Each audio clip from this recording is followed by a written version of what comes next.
During this run of results, there has been a ton of content on all the magical things Amorim has done to turn things around. I'm going to give my opinion on that later, but this analysis is off the back of a mainstream analysis. Michael Carrick, who was one of my favourite United players of all time, was a pundit on Match of the Day and covered a couple of things, one of which I have covered loads of times since Amorim took over, and the other I recently highlighted in my analysis of the Chelsea game. The first tactic Carrick highlighted were the two tactics Amorim used to deal with midfield overloads, with this system only allowing for two midfield players. The first tactic he pointed out is how United's two 10s drop back into midfield to create a 4, and we can see United look much more secure with the two 6s able to match up without worrying about overloads behind or on the outside of them. In previous videos, I have highlighted Amorim's variation of tactics within his system. Against Sunderland, he employed this 5-3-2 defensive formation.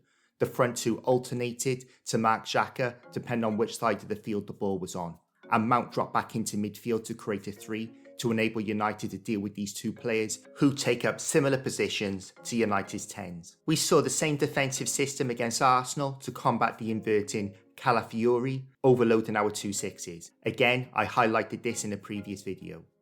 Against Fulham, we saw a more traditional 5-2-3 defensive setup in keeping with what Amorim employed at Sporting.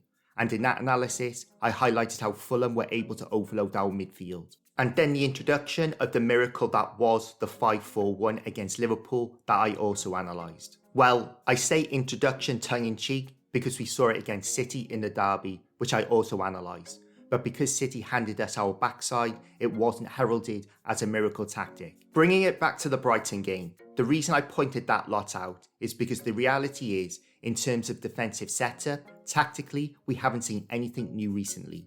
We have just seen better execution. Now, what did that look like? Historically, United's setup early doors can look decent, but once the opposition start to move the ball, the tactical stupidity of the players comes through. One pass in and back has inched United's 6s up. Now Brighton have two players behind that midfield line and an overload on the right. Two passes later, we can see United's midfield 4 have fragmented, opening this huge pocket centrally. In my analysis of the Sunderland game, I was critical of how easy it was to bypass Sesko, and with both 6s on the wrong side, this doesn't look good for United. Van Hecker tries to carry the ball, but Sesko gets out to him, Fernandes drops back in, and United have quickly shut that avenue down, squeezing the pockets these three Brighton players previously had. This example I really liked, and Mbeumo has a nibble at Ayari. From here, Mbeumo appreciates Fernandes is stepping up onto Belieber. In the past, United players in Mbeumo's position would have let Ayari run off them, but Mbeumo follows him back into a pivot position and United look solid. The other tactic Carrick pointed out to prevent midfielder overload was Shaw stepping out of the defensive line with Ruta. How many times have I pointed out the importance of this in this system? So much so, I've had comments telling me to stop talking about this because it's irrelevant. Going back to this example, the impact if Shaw doesn't step up is Brighton have two players in a pocket. In this next example, Shaw is so far out at the defensive line, he looks like a pivot, shoulder to shoulder with Casemiro. But this is the job the back three need to do to support midfield. And of course, this was the most important one because it was the turnover that led to the second goal. But it wasn't just the Luke Shaw show. As this pass is going into Welbeck, look how far up the field De Ligt has gone to follow him. But as soon as Welbeck pops that pass off, De Ligt turns back upfield to get back into position again. And finally, this is Yoro stepping up with Minte. But take a closer look at this. This is United's back three following Brighton's front three up the pitch to prevent that overload. Whether you like the system or not, this is it working at its best. I mentioned earlier that what we have seen without the ball during this run of results is the same we have seen previously, but there is one caveat. When United's back three step up, it's usually done in a zonal manner. Yoro did a great job on Wright in the game against Arsenal, but the principle is Wright is in Yoro's zone, so Yoro picks him up, then follows him. Against Brighton, that seemed to have changed. Initially, Shaw is stepping up onto Ruta from his left centre-back position, but as this move progresses, he moves right across the pitch and now looks like he has stepped up from the right centre-back position. Therefore, it looked like Shaw was man-marking Ruta, otherwise he would have passed him on to Yoro. As this move begins, Shaw is on Ruta in his conventional left centre-back position, As the move progresses, he is now in a central centre-back position on Ruta. And finally, look at where Shaw has followed Ruta to. I can't say for sure it was a man-to-man marking job, but it certainly looked like it, at least in part. But there was an interesting subplot to this tactic that opposition coaches will be looking at. When Shaw moved out of his left centre-back position to mark Ruta, Dalot became the left centre-back and Cunha became the left wing-back. That left United overloaded on that side. Again, we can see the overload on that side with Shaw following Ruta across, with Dalot and Cunha having to drop back one. And we have this last example. Brighton didn't seem to lock into this. Of course, this is during the game, so that's not easy to do. But coaches will be looking at this going forward. And if United employ a man-to-man marking tactic again, they could get exploited. A reason for doing this could be, when attacking players move across the back line, they can get lost by our back three. In this example, Yoro is on King. King moves across the pitch. Yoro lets him go. Now King is in Shaw's zone. Shaw reacts late and King gets on the ball in a pocket. But with Amorim's new super tactics employed against Brighton, what did United do last season against the same opponent?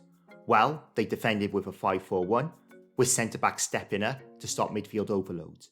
But why didn't we win that game? Over the course of the 90 minutes, United didn't defend the pockets Brighton were looking to get into well enough, which resulted in Brighton being able to play through us when we wanted to apply pressure. Again, the execution wasn't there. And to be fair, we saw some of that on Saturday.